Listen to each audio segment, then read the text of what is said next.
Hey, my name is David Boice, author of 52 Churches in 52 Weeks, where I spent a year of my life experimenting by visiting a new church each week, trying to explore my own faith, but also at the same time see what else is out there when it comes to different type of church denominations, religions, what have you. And in my last video, I talked about the very worst church experience. It was a Texas megachurch where the celebrity pastor was trying to eventually shell out pre-order copies for his upcoming book that was titled After 50 Shades of Grey to capitalize on that success. I got moved from my seat, all to make it appear on camera that the attendance was bigger than it actually was. And then at the end, or not at the end, but in the beginning, I got implied as a stranger danger when I accidentally wandered into the kids ministry area. So that was weird. But for today's video, I'm going to talk about the very best church experience that I had. And it's taken me a while to think about it. And after some time and dissecting why, I figured this would be a great video to kind of shed a little bit more positive light in terms of what churches are doing and what other churches can be doing when it comes to helping church attendance. So if you like this video, hit a like button and subscribe for future content. So the church I went to was actually week 7, and the church it was actually by mistake. I was trying to visit a different church. I learned that the one that I originally planned to visit had closed down. So I went a couple blocks away where it looked like a United Methodist church was about to begin. Now, when it comes to the denomination for the best church experience, I don't really think the denomination matters in this case. It was what happened there, regardless of the denomination, that really kind of made me remember it a little bit more than usual. And for starters, when I got in there, well, first off, I'm an introvert. I don't like to mingle with strangers. So when I got to this church, I sat in the very back. I had no idea what to expect. I didn't plan the visit or anything. And a gentleman came by. He plopped a 12-pack of toilet paper right next to me and asked me if I could give this to the kids later on in the service. I had no idea what he meant. I had to kind of find out for myself why he just plopped a 12-pack of toilet paper next to me. I thought maybe I smelled or something, but that was not the case. For this church service, the pastor was actually on a mission trip. He had gone to Singapore. So there was no pastor presiding during this service. It was all orchestrated and led by the congregation. And this wasn't something where the congregation, it was just, whoever elders or whoever volunteered for it. The thing that really impressed me was it was multi-generational. So you had different people going up to the lectern and to talk a little bit about themselves and what the church had done for their lives. So there was a gentleman, he must have been an elder. He was more kind of the baby boomer generation. There was another lady, she was a Gen Xer, I'm sure. And then there was a kid, I want to say he was probably Gen X, who had been in high school, and he talked about all the different things the church had helped him with musically to make him a better person. And plus, at the end, they had a children's ministry, so all the little kids had their own little moment.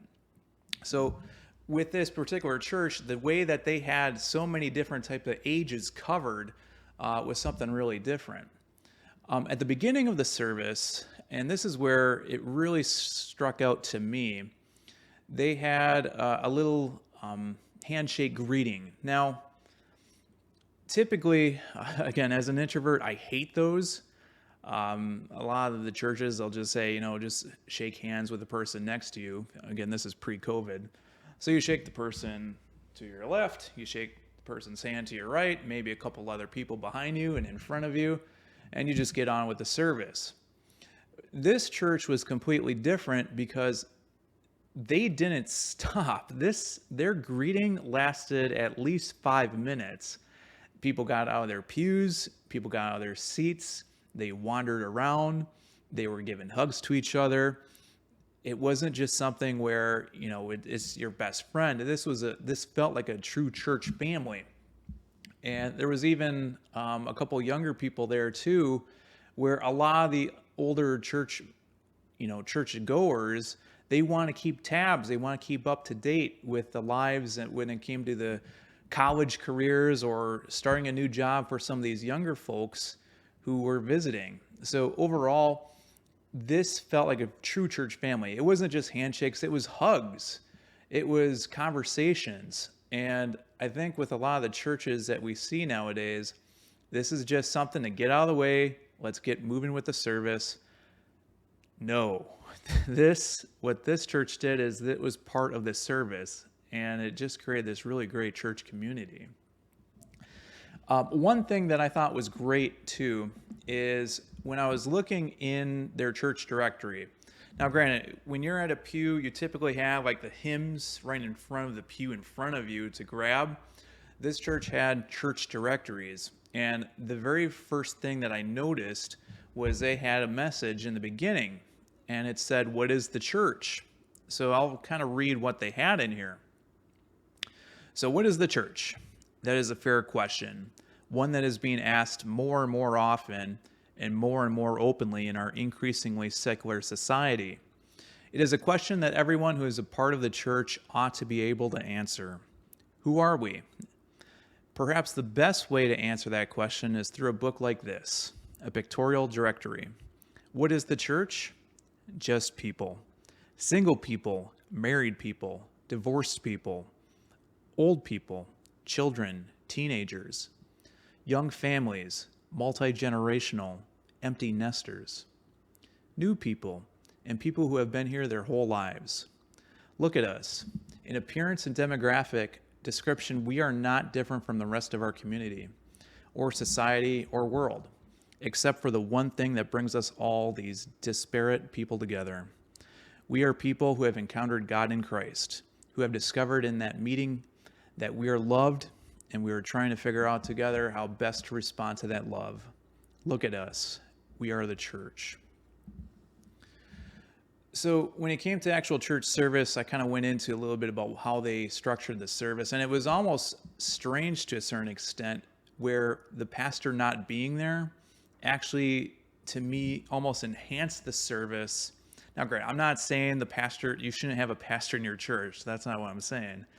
But if you have services like this, where it kind of puts light on the church, the members, different people where, especially in the high schooler situation, like I was sitting next to a couple of gals on my left, I believe, and they got a real kick out of seeing one of their friends talking up front in front of the entire church about what the church had done for him.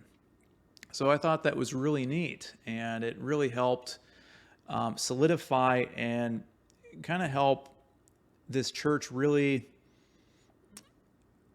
just be a family. And I think with a lot of the churches that we see now, especially, and it's sad too, because when it comes to the more type of traditional churches, and you see these polls where millennials are falling away from the church and Gen X right after that, you're losing that community. And we're seeing that replaced by bigger, better, bolder type of churches, like mega churches and campus churches and satellite churches. And they have these huge sermons, and the music is edgy and hip. But a certain extent that we're going to be seeing is we're going to be losing these type of church communities where you really feel like a part of something. And I think with the social media and how that has advanced, where now you can find your own community online in a Facebook group or whatever, we're losing that. And even though this was a traditional church, I can't imagine they will be around for the next 50 years, it's something that I think more churches need to be warning people about, and seeing that kind of die is hard to see. So, but anyway, if you want to read more about that, it's chapter 7 in my book, 52 Churches in 52 Weeks. I always will put an Amazon link on the bottom if you want to check it out. So like and subscribe. But until next time, thanks for watching, and hope you have a good one.